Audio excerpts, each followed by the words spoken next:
good morning, everyone. Welcome to Wednesday. If you don't have anything nice to say, join this show because, yeah, we're going to have a bitch fest this morning all about climate change. Yay. So before we get into it, let's talk to Grumpy McGrumpy Pants. Andy, good morning. Why did you call me that?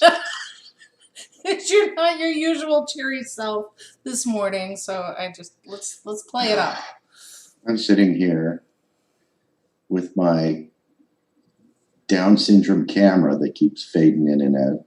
Right? That I bought because it was less expensive because I just needed something. And you can always upgrade later until pandemic hits and stops production of pretty much everything. And now you can't buy anything, so now I'm stuck with this mentally challenged camera. Yeah, you're not the only one. I was looking at the final video production for Rome. He's got a new segment coming out, which is hilarious. You remember Drunk History? Well, he's doing blunt talks now. So that'll be coming out this week, and it was hilarious because it starts out good. It starts out really good, and then they just keep smoking. They've got I counted 3 blunts that they smoked. So by the end of the program, I'm like, what did he say? So it's kind of like today's version of the Dean Martin roast, I guess. That's exactly right. So and I know 75% of you don't get that reference, so that's okay. Well, they still do roast. They still do roast, and it's not Dean Martin. Obviously, it's somebody else. But everybody should be familiar with a roast, I would think. So, maybe. Yeah, yeah. So, California's on fire. Oregon's on fire. Not a Red Hot Chili Pepper song. I don't know. You're the music guy. I don't know. I know like 2 songs by them. That's pretty much it. So okay. So I'll know not to ask you about music anymore. No, I suck at that game. Music and celebrity. Baseball. Well, baseball definitely. I will say, did you see the Denver Broncos? Did you see the Pittsburgh Steelers? Why? A day later? No, why would I watch that? That's ridiculous. But yeah. So Colorado's on fire too, by the way. So that's what I wanted to talk about because I went out and looked at trying to catch up on all the news, and we see the headlines about Oregon and these batshit crazy militias thinking it's Antifa. No, fuckers. No. And it was I guess a sheriff's deputy who helped with that little rumor, and he has since been relieved of duty. This is what happens in climate change. So Alabama right now has a Category 2 hurricane they're dealing with. New Orleans had 2 hurricanes that they were dealing with just a few weeks ago. So all of this is the cumulative effect of climate change, and this is what we've been saying. And our commander-in-chief is treating this situation almost identical to the way that he treated COVID, where he's still denying the science. So I'm going to give him the benefit of the doubt and suggest that maybe he's taking the same tactic with climate change that he took with COVID, that he really knows that it's a big deal and it's a threat and people are going to die. But rather than having people panic, he's going with let's deny it. So real quick, I have this video that I want to post up. Some of you may have seen it because it was definitely making the rounds. This is officials in California having a meeting with President Trump, and see if you can spot Chad Wolf in there from DHS, and remember that he is now serving illegally. He is literally breaking the law in his role as DHS chief. So here's that video. As the governor said, we've had temperatures explode this summer. You may have learned that we broke a world record in the Death Valley, 130 degrees. But even in greater LA, 120 plus degrees. but I think we want to work with you to really recognize the changing climate and what it means to our forests, and actually work together with that science. That science is going to be key, because if we ignore that science and sort of put our head in the sand and think it's all about vegetation management, we're not going to succeed together protecting Californians. Okay, it'll start getting cooler. You just watch. I wish science agreed with you. Well, I don't think science knows, actually. Jeez, oh Pete. It'll start to get cooler. So that reminded me of I forget who the congressman was, some moron holding a snowball on the floor of the Senate, saying, look, no, there's no global warming. No, okay, let's understand this. Yes, global temperatures are cyclical, typically, except when there's an external force acting on the cyclical nature of global temperatures.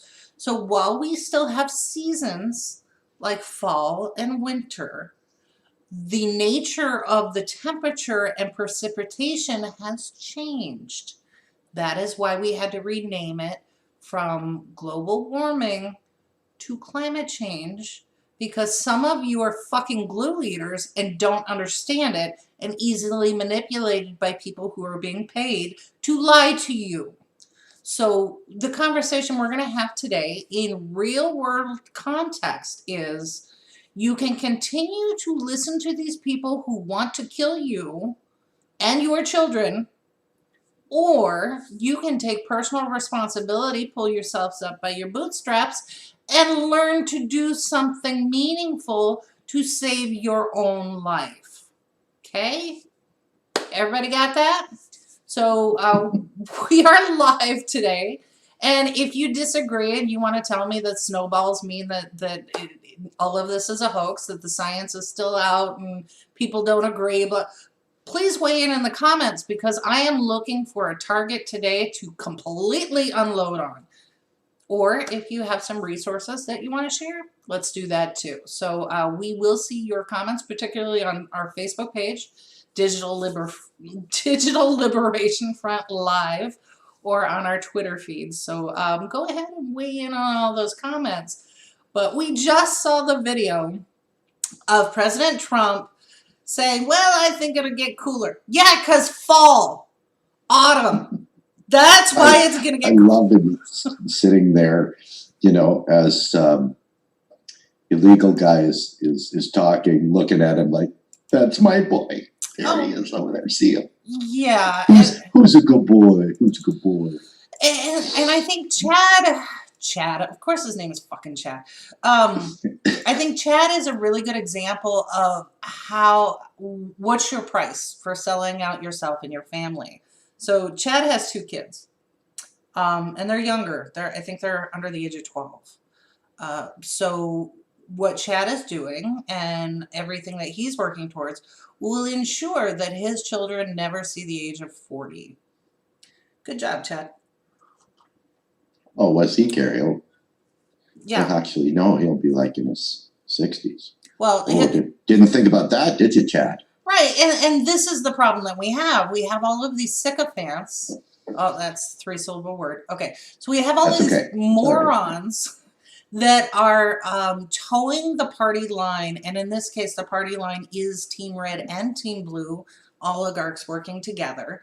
So they're being paid to toe the line, thinking that they somehow will be saved. Elon Musk is a prime example, right? Here's a guy who's got all of this money and thought that he could do something with all of his brain power to make sure that his family and himself are safe.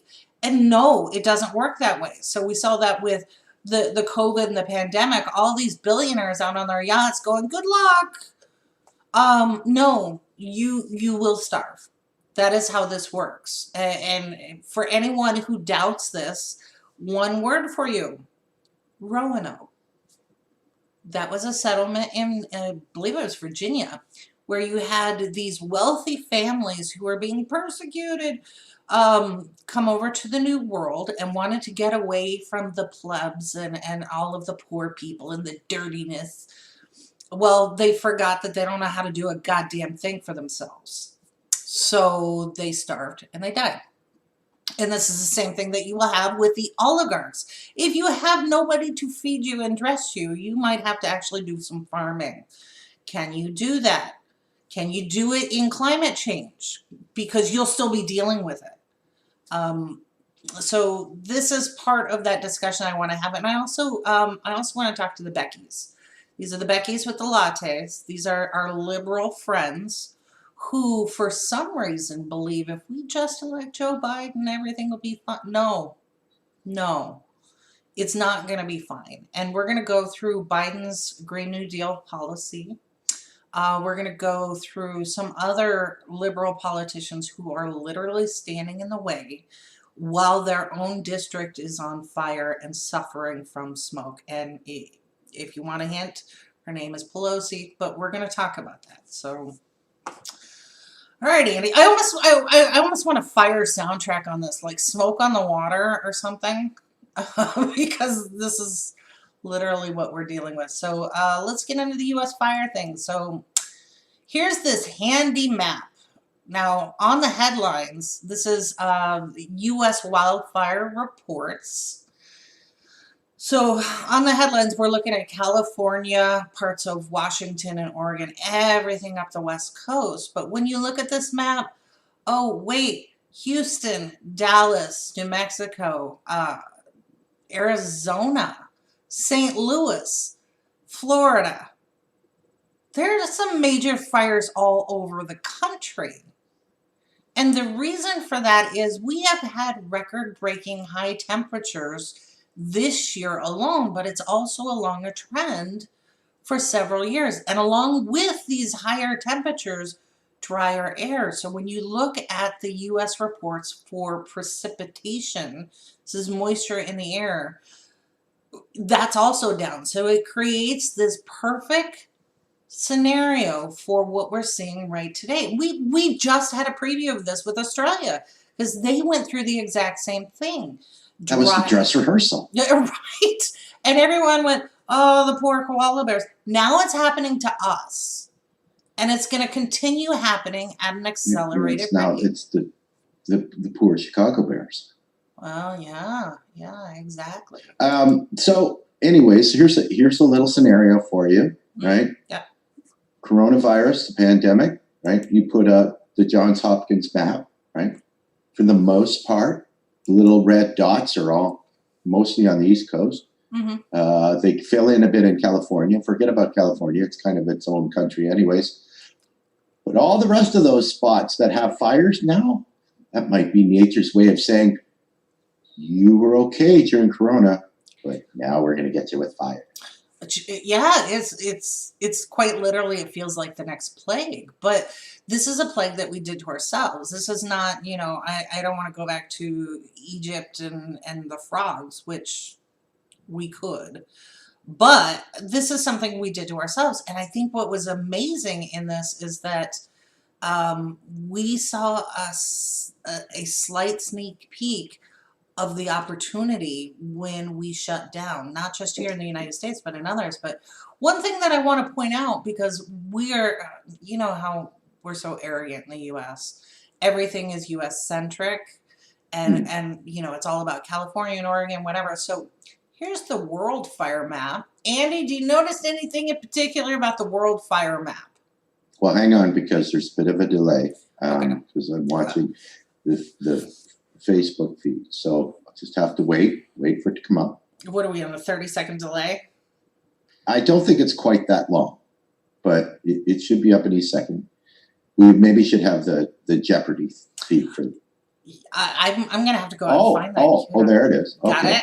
Got it. Oh. So what do you notice about this map? There's a whole lot of red there. Yes, there is. There is. And it all seems to be centered on a certain line of latitude.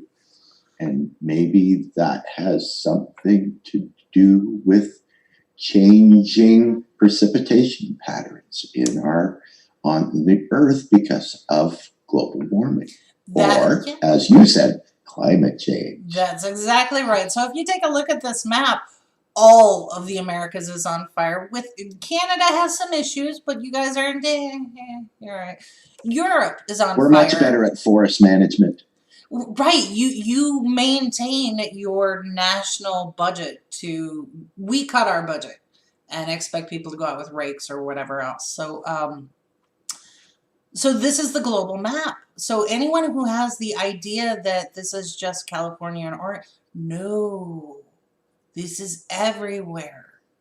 Everywhere. So okay, so when we talk about supply chains, particularly food supply chains, if you have droughts, massive droughts, and then when the rain comes, it comes in like monsoon fashion in places like, I don't know, the Midwest that aren't used to monsoon level rains, and you have this flooding. Um, Now what happens? You cannot grow food, or your food supplies are down, the cost of food goes up, and then you've got this situation exacerbated all over the world. Now what happens? Because you can't just buy it, right? We always think that money is going to, because we're such a wealthy nation somewhere, that we can just go ahead and buy our way out of things, just like an Elon Musk, right? No, no.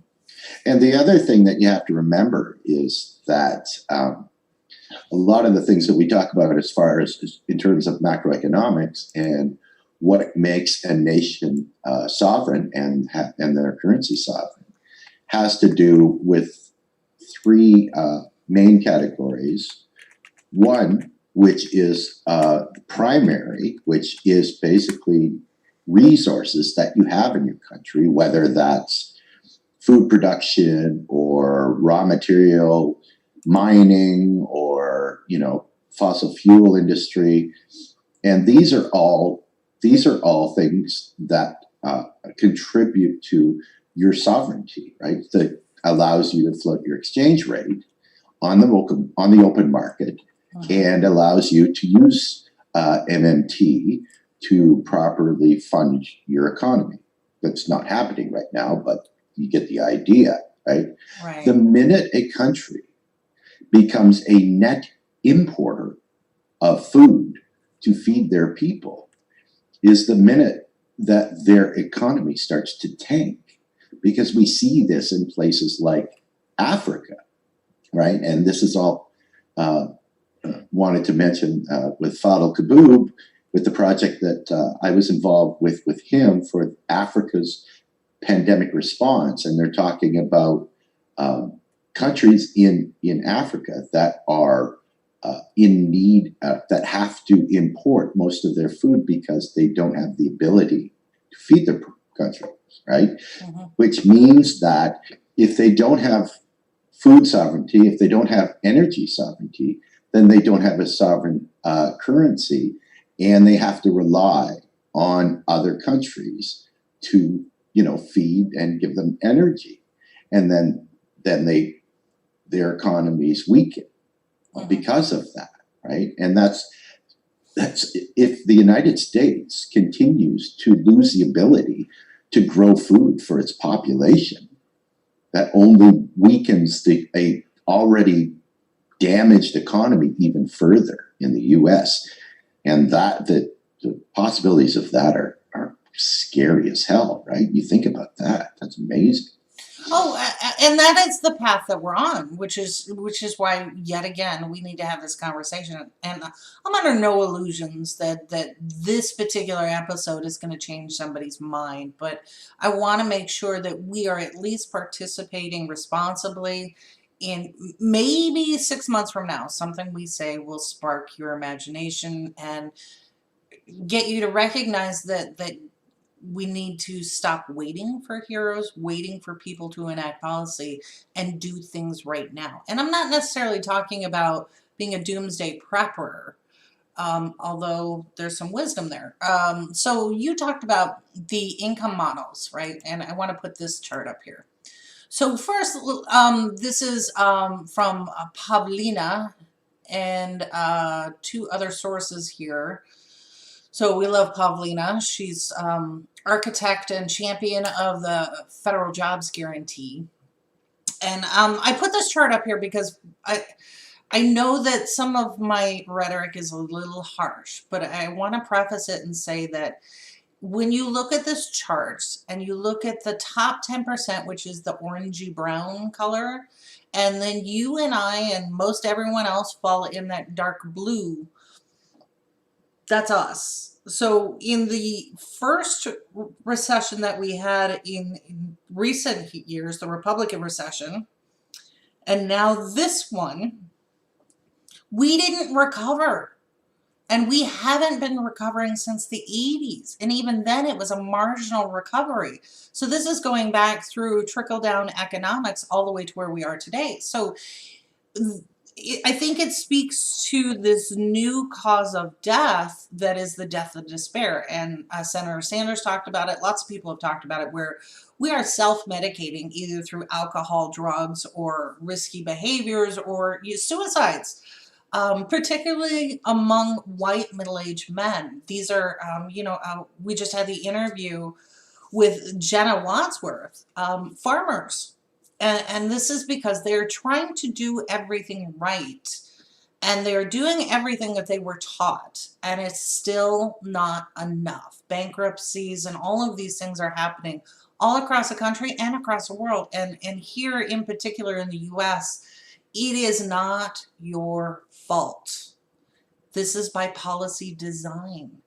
Absolutely. Yeah. Absolutely. Like, it's the other thing on top of that is the economy of despair that we talk about, and how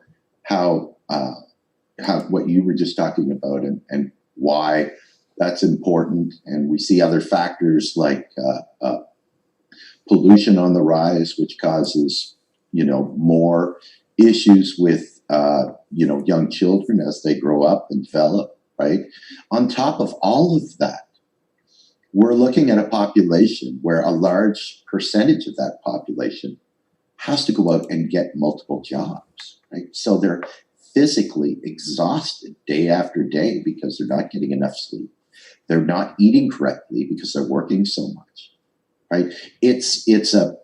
They're basically working themselves to death.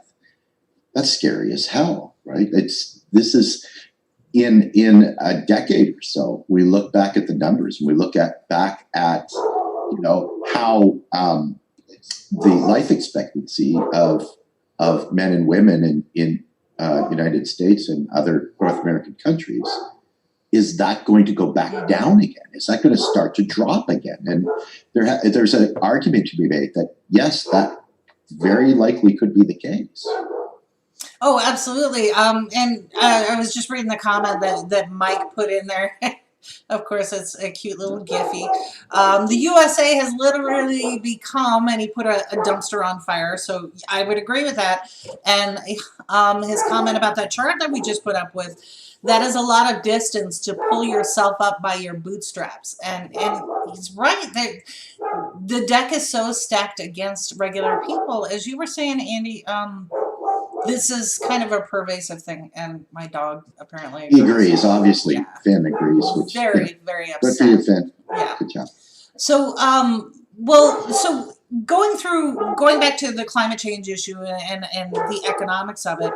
So we cut the federal budget when it came to taking care of our national forests. And we know that there are things that we can do to cut down on forest fires. So I look back at 2019, and 2019, we had yet another indicator that this year was going to be pretty bad, because 2019 wasn't.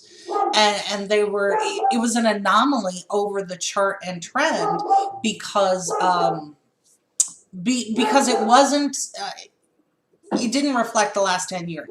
So what they said here, and this was a year ago, mind you, is they said climate change has extended the wildfire season. And they talked about how climate change is going to be a huge obstacle, loss of property, life, cost to GDP at a national level, just as it goes forward. And then, so here was the first indication. We had all of 2019, and then you had Australia startup with their fires, and just a massive amount here. So we keep getting these signs that we are continuing to ignore, and I need to go beat my dog. And if you'll excuse me, I need to go kill a dog. Yeah, and that's, we look at what we've seen happen in the world, and we have a friend of ours to the MMT community, which is Professor Stephen Hale in Adelaide, Australia, and we recently did a podcast with him, and we talk about how the facade is that the world is waking up to climate change. And you would think that when the scientific community came up with the report that said we have 12 years left, that would, excuse the pun, light a fire under, politicians and people around the world and say, okay, this is a problem. We've got to not only 12 years to decide that we're going to make changes, actually have a plan in place and start making those changes, right? So you would think that based on that information and what we see and what we hear about, that we would start to see a decline in the amount of greenhouse gases that are being spewed into our atmosphere, which is the primary reason for climate change. Well, we don't. Every year, we have a new record for the amount of climate change gases of carbon, our carbon footprint going up and up every single year. And we think that because we're awake to the problem, that there are things in place now, as we're being told that different countries in the world are moving to renewable energy resources. Mm-hmm. And it's simply not true until this year. But that has nothing to do with human beings. That was the pandemic's idea. Right. Well, it's funny you should mention that. And I posted this link in our chat. I pulled this from the Voice of America News, and this is ironic for a couple of reasons. Number one, I can't believe that VOA still has this article up. This one was from the beginning of the pandemic. This is April 2020. And for those who are not aware, Voice of America Radio had their all of their directorship replaced by Trump sycophants, particularly because they didn't like the way that they were reporting actual facts and news. So on this one, they talked about how NASA, during the beginning of the shutdown, released satellite data of the northeastern U.S., and it revealed 30% drop in air pollution over densely populated metropolitan areas. They also said nitrogen dioxide from transportation, fossil fuels, and electricity generation shows that March 2020 had the lowest emission levels on record since 2005. So this one event put us where we needed to be. And then in addition to that, they talked about Wuhan, China, the manufacturing hub where the outbreak began. NASA reported that pollution levels there lowered between 10 and 30% since their lockdown. And then in places like northern Italy, industrial and high traffic regions, nitrogen dioxide levels dropped 40% since early March when the quarantine began. So here again is another warning that we got to see in real time because of the pandemic. So this, I almost feel like it was, now I have personally lost family members to COVID. And I know people who are struggling with medical bills because they recovered. So I don't want to be indelicate when I say that this has also been an opportunity for us to learn from. And I feel like we're still not getting it, because a lot of those people in that chart that we showed up, those top 10%, they are making money. What was it, like a 300% profit increase over the pandemic alone? But with the fossil fuels and all of the way that we live our lives now, they profit from. So of course they're not going to highlight any of these things. And of course they're going to continue buying politicians, even the politicians that you love, right? So this is why I say we really need to understand that the message that I had been getting was you as an individual can't really do anything. This is about the industries and we need to fight the industries. And I got to tell you, that's not true. That's not true. Changing the way that we behave as individuals can make a difference, and we saw this during the pandemic. So I don't want to be totally doom and gloom here, because I do believe that we need to change industries and government and policy, absolutely. But if we're going to sit around and wait for them to save us, we're going to be in big trouble. This is why I want to highlight some projects that are going on right now that aren't getting coverage the way that they should. And these are just everyday folks across the political spectrum who have decided to take personal responsibility and start working towards a change. And this is exactly how we save ourselves. Because I can tell you right now, Elon has already proven, as an example, Elon and Jeff Bezos have already proven they don't give a shit about their own employees, let alone you. So this is part of where you can do something right now. And one of these I want to call out is City Lab. So Bloomberg covered this, and I think they actually fund some of this. And Andy, you had talked about the pollution, right, with children and other people who have breathing issues like asthma. Mm-hmm. So what this is a bunch of just regular people who got together, and they have these little units that they purchased called Purple Air. And what it does is tests air quality where they live. So you go and get this thing. Now, it is a little cost prohibitive. I think in San Francisco it was $250. There are programs to allow you to get one of these for low cost or no cost if you want to participate. But this was a kind of a group project between people who had these things and report the data in. So it almost reminded me of like SETI research with the UFOs and signs from outside our galaxy that there's intelligent life. That is all being done mostly by volunteers who are just curious and encouraged by it.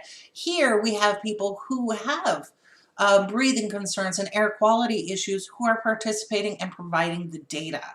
So this is something that you can get involved in if you want to start tracking this, because I got to tell you, my own congressman, Sean Casten is a Republican in a blue jumpsuit.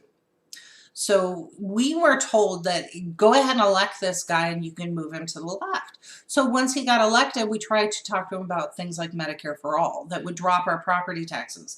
I happen to live in an area that's the third highest in the country for property taxes, because we're paying for things like health insurance for all teachers, all state representatives, all congressmen, including Sean Casten, and we're just not getting a good return on the wasteful use of insurance companies and the way that things are managed. So we went to talk to him about Medicare for All, and of course we got the pushback from him, how are you going to pay for it? We were ready with data. And that is why something like the City Labs projects with the Purple Air is so powerful, because you know what their objections are going to be. How are we going to pay for it? Well, it's a bullshit argument.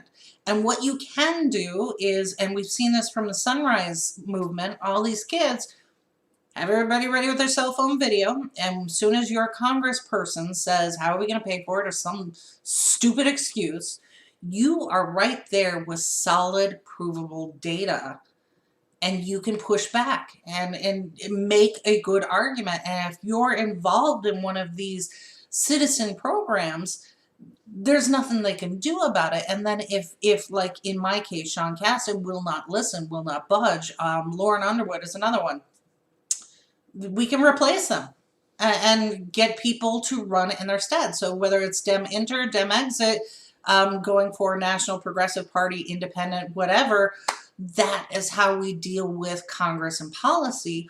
while at the same time at home, we are taking responsibility for our families, our children, and our communities. So that's just one. The other, and I talked about it before, was in the western states where they're going through a significant drought. You don't hear climate change deniers on the Republican side. They just, because they see it, it affects them. You have residential and commercial wells going dry. You even have companies like Nestle struggling to try to do the same model they did in Flint and in Michigan, where they're buying up the water and then reselling it. Even the people there are like, no, Nestle, you gotta go. And they're not renewing the permits for these corporations. And this is, like I said, all across the political spectrum. So what are they doing in these states? Well, one of the things that I looked up was kind of going back to the way we used to live before. So our current environment right now is only 2 or 3 generations. So when we look back at like World War II and the use of cisterns and water capture, so it's a free source of water. Why wouldn't you use it? Well, in the West, that's exactly what they're doing. And not only are there laws that allow for it, but they're encouraging it and providing, the new cisterns for residents. I talked about the low flush toilets, and in New Mexico, that dropped water consumption by like almost 40%. That's huge. So let me see if I can put this up here. Here it is. Okay, so here is just a cute little graphic that shows in the United States which states have laws that prohibit rain capture and which states are actually saying, yeah, please do it. So if you're in a state that's colored orange, which is weird, like Oregon and Nevada and California, And President Trump. yeah, exactly. They do let you do some limited rain capture, but they won't let you do all of it, right? In Colorado, I was surprised at that one. Colorado goes through droughts all the time. But like compare it to Arizona, Oklahoma, Kansas City, and New Mexico, where they are encouraging it and the laws allow you to do it. Plus, there are resources for you to get free resources and all of these things. So this is what I thought was interesting. The federal government does not have any laws or restrictions regarding rainwater harvesting. Most states allow it. So if you're looking to the federal government to lead on this, it's not going to happen. This is where the states themselves are starting to do the regulation and assistance. So what does this mean for you, right? So you've got the issue of gray water, where, I do the dishes and I capture that water and I use that to water grass or whatever is in my yard. Rainwater, you can drink rainwater if you do it responsibly. Like, for example, if I'm doing it off a shingle roof, I still need to filter it just a little bit. But I can tell you, I'm on city water right now, which has lead in it, even though the federal government and the EPA said that this is you can have this much lead in the water. Well, the actual healthy amount of lead in the water is 0, not the federal limit. So let's say, my city water, under my kitchen sink, I have a filter, a triple filter system. I pay for city water that does meet the requirements, but to me it's not good enough, so I filter it again. So what if I'm not paying for city water, but I'm capturing the water in the rain and I'm using that through a filter? So how much would you save as a household by doing that? So these are things to consider. I'm not advocating that this is going to work for everyone, but what I am saying is we need to really start looking in our own households, whether you live in an apartment, rural, suburban, whatever, and really look at what you can do. From the shower head nozzle to, like I said, a low flush toilet, all of these things. And based on what we saw with the COVID pandemic, it all matters. When we all do it together, it turns the incremental policy approach into a larger effort where we were all taking care of our families, ourselves, and our communities by just one small change. right? So I'm never going to do anything about the airline industry, but maybe I can do a Zoom call rather than flying to a conference. I'm never going to do anything about fossil fuels alone, but maybe there are ways that I can look back at how did we cool our homes before we had an air conditioning system. So things like swamp coolers and all sorts of tools are available to us, right? These are new inventions that run off electricity, but our grandparents didn't use them. They used other things. And so this has been kind of a personal journey for me because I live in Illinois and it gets hot and humid here. What can I do to not turn on my air conditioning and still be comfortable, right? Absolutely. There's, I think a real bone of contention with a lot of people is veganism, and a lot of the people that become vegans, it's because of the industrial farming complex, which is responsible for a huge amount of the greenhouse gases that go into our atmosphere, right? Mhm. So not only is it maybe a personal choice about whether to eat or not eat animals that we share the planet with, it also is an ecological problem as well, right? Well, if people decided, right, that I'm not ready to become a vegetarian or a vegan, but I could cut back on the amount of red meat or whatever type of meat and have some substitution in my diet, but not give it up entirely, right? It's like, say, cut your meat intake in half. So you're not really missing anything. You're just looking for substitution in your diet. Well, if everybody in America did that, it would be like 50% of the population becoming vegans. Well, yeah, absolutely. And I think that interview that we had, going back to the interview with Jenna Wadsworth, who's running in North Carolina for Commissioner of Agriculture, I about fell out of my chair when she was talking about the number of farmers who have to slaughter their herds and can't sell them because the state doesn't get in to inspect them in time, because you've got the big business of major corporations controlling agriculture who create the bottleneck.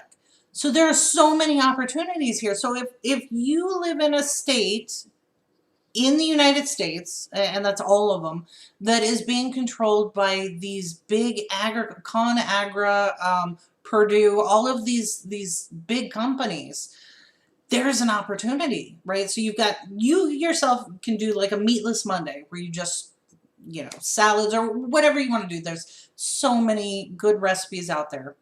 But then on the other side of policy, as Jenna was talking about, returning to the family farm model, which can sustain an entire state population if we will but remove the monopolies that control the food supplies. There's so much waste Absolutely. there. So Yes, that's huge, right? Like, we talk about the overall progressive movement and talking about returning to a more just society, right? We're talking about, paying people properly so that they can thrive. And that changes so many things, right? It allows people to not have to work so much and actually, prepare proper meals for their families, right? This all goes hand in hand with, going back to a just economy and a just society. If we can promote locally the smaller farmers and have people be able to afford to buy locally, then it will drive the industrial farming complex out of business, right? Because we won't need them anymore. But that's the one problem with unfettered capitalism in this society, is that promotes monopolies, right? It promotes the larger businesses over the smaller ones, to a point where the large businesses can simply, with a stroke of a hand, put most of the small businesses out of business, right? And that's what we're seeing over and over again. And that's got to change because our survival depends on it. Oh, absolutely. Okay, so Mike brings up a good example here. When we talked about gray water, he said RVs use gray water systems, and we don't think about it, But that's absolutely true. So he gives the example of a gray water system being the water used for your shower is then used to flush the toilet. So right there, can you imagine? Now, Andy, I know you're an electrician, but can you imagine if we retooled our houses to do something similar? And then we had good policy for water runoff management. That would be huge. Huge. We would consume so much less water, and then you would see things like the Colorado River and the Rio Grande in these states that are struggling with drought return to a a pre 2009 level, and then we're looking at family farms and agriculture and all. And so the whole system, we learned this in elementary school. The whole system works together. So I think that is important. But before we run out of time here, because we're about quarter till. Biden's policy, right? So I went out to Biden's website and I appreciate that they updated it. So they are saying that Biden since the 80s. Yeah, there's that. So Biden, Okay. they're saying right there he supports the Green New Deal, which I'm a little skeptical because I'm not sure how you'd support the Green New Deal and still support expanding fracking. That's kind of a problem. But okay, I'll go with it. So here is the paragraph from his policy. Now, this is where I go back to the Beckys who say, but if we will just elect Biden, everything will be fine. And so on the other side over here, I want to remind you, these are the children that went to Nancy Pelosi's office and she threw them out. 145 of them were arrested. You heard me correctly. 145 were arrested protesting in Nancy Pelosi's office. And what were they protesting? These children were asking for a chance to live. The audacity. Right. So when we talk about let's get Biden in there and we'll push people to the left, you have this huge obstacle in a Nancy Pelosi, and let's be frank about it, Chuck Schumer, and a lot of these people who have spent their entire careers in the pocket of these industries who are literally killing us. So just a real quick shout out to Shahid Buttar, who is running against Nancy Pelosi and facing this insurmountable or seemingly insurmountable obstacle. But I can't think of a better advertisement than the entire skyline in her district turning orange and red from fires while she is not there, right? So here is a person who her people are suffering because of her lack of understanding and lack of action on climate, and a policy like the Green New Deal that helps not just with these issues about use and reclamation and all of these things, but also offers a path forward for families to earn a living taking care of themselves and their communities. So that to me is we're short-sighted if we think that just electing Biden is going to do it. And by the way, Andy, here's a little bit of gossip. Uh-oh. I don't know if you caught this, but I don't know, but I promise I won't tell anybody. Okay, don't tell. So Politico accidentally leaked like 2 weeks before that Kamala Harris was going to be the VP pick. They accidentally leaked it, and then of course she became the. I was laughing because they leaked it and talked about it, but then they went back. Oh no! Maybe it'll be Stacey Abrams. We're like, no, you've already outed yourself. We know it's Kamala Harris, and of course it was Kamala. Mm-hmm. So twice this happened. It wasn't Politico, but Biden himself and another source said under a Harris administration, we will do X, Y, and Z. Not a Biden administration, a Harris administration. And that was Joe, that was Joe Biden himself. So Joe, we know, has, we suspect, allegedly, we suspect that he has cognitive decline. And there are a lot of people who've been talking about, the concern. So you mean when he called Bernie, President Sanders in the debate? Right. So it could be like that. It could be like that. And so the first time I kind of chuckled. I'm like, okay, Uncle Joe is, doing an Uncle Joe. But then it came out again. Not from Biden himself, but from someone else, slipped and called it under a Harris administration. So there's speculation that, well, we've seen a whole lot of firsts in this current administration. So there's speculation that Biden himself, if he gets elected, might step down. And that's how we would get our first female president. I don't know. Kamala. Woohoo! Yeah. So if that happens, wild speculation over who her VP pick would be, but so I don't know. Roger Stone. Oh God, can you imagine? Stormy Daniels. Okay, I would take Stormy. She would be entertaining at least. So, yeah. Let's see. We could turn that into a contest. Yeah, exactly. If Kamala replaces Biden, who will she name as VP? Oh, that would be a good contest. Okay, so Seven, shout out to you in Kansas City. He says that if the whole current climate feels like Designated Survivor show mixed with House of Cards, and boy, isn't that right on? Right on. So, and then Mike. That's awesome. Mike said he's long suspected from the get-go that Biden is a Trojan horse for whoever the VP pick would be. So yeah. So there you go. So under Harrison. I've decided what my pick is. Okay, what is it? Neera Tanden.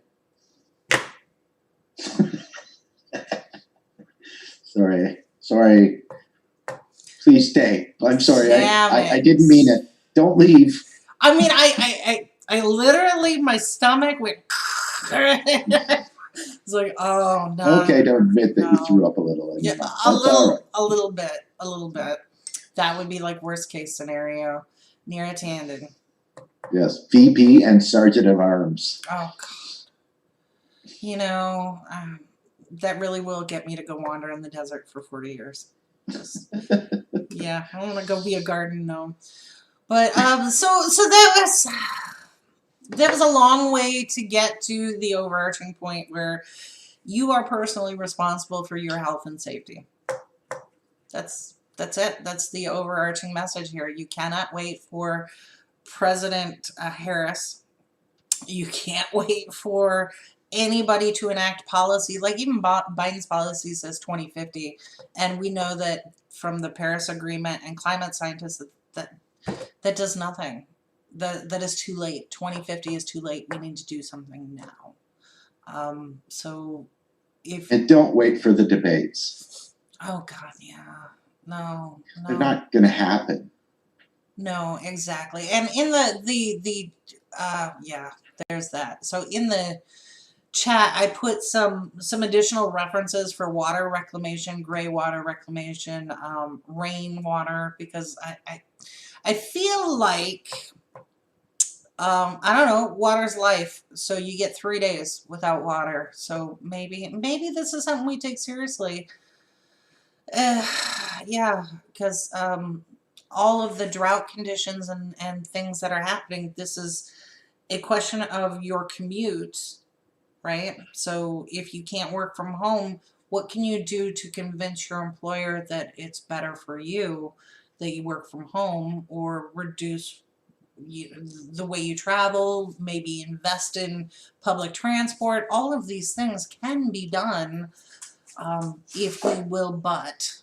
So yeah, so I think we need to, I have a 3-foot Lorax. I feel like I need to do like a fundraiser and auction them off. If you cared enough type of thing. Just like, holy cow, come on people, we can do this. And that's what it comes down to. So that is my rant for the day. Andy, what do you got? Anything? Yeah, apparently, I just wanted to make a clarification.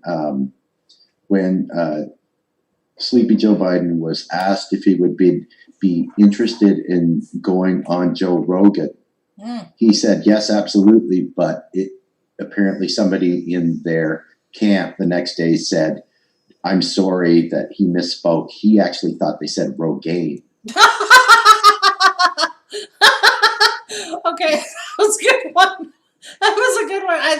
I was sure that you were going to say that no, because we took such a hit on Sanders for going on the Rogan show.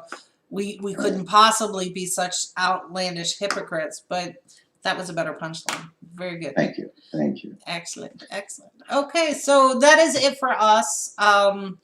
Comments, questions, if you're watching this after the fact, we still do read the comments. So what did we get wrong? And what suggestions do you have that people can do today that are low cost and effective? And maybe these are things that we should publicize. If you know a charity or an organization who is doing amazing things with small resources, let us know, because we really want to give them a platform and boost their information and make sure that that word gets out.